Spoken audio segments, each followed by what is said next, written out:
هكذا يرى كثيرون المشير عبد الفتاح السيسي الذي لم يكن قبل العامين معروفا بغير أنه رئيس الاستخبارات العسكرية، إلا أنه نجح وخلال فترة وجيزة في الاقتراب من قصر الرئاسة بخطوات ثابتة. تخرح وخلال فترة وجيزة في الاقتراب من قصر الرئاسة بخطوات ثابتة.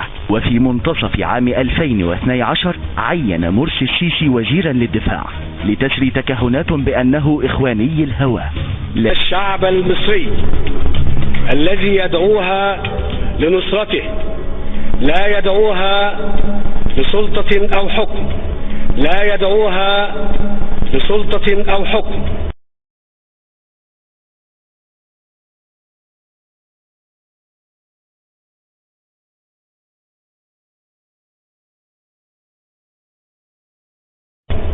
يكتسب السيسي هذه الشعبية معتمدا على الخطب الرنانة أو اللهجة الحماسية، وإنما على العكس يتحدث دوما بصوت منخفض وبنبرة هادئة، كما أنه يفضل اللهجة العامية البسيطة على العربية الفصحى. فطالما يفضل السيسي في أحاديثه الموجهة للمصريين مخاطبة عواطفهم، ولا يمل من تكرار أن الجيش المصري ينفذ ما يأمر به الشعب. تفتكروا العلاقة دي حد ممكن يعني يدخل فيها، يدخل بينها، يعني بيننا وبين المصريين؟ انتوا مش عارفين ان انتوا نور عينينا ولا ايه؟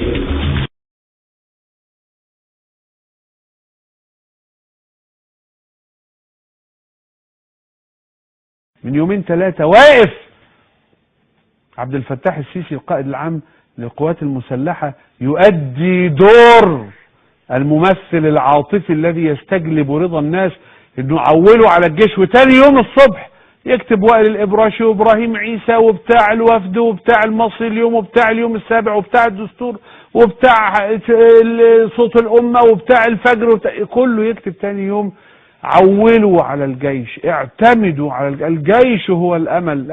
هو بنحبكم، مصر هتفضل مصر، واحنا وامريكا، وانا احمله واحمل من معه هذا الكلام. بقى امريكا في الكونجرس يقولوا انه القادة اللي موجودين دلوقتي هم دول اللي حلفاء معانا احنا امريكا، والدنيا ماشيه يمكن الاعتماد عليهم.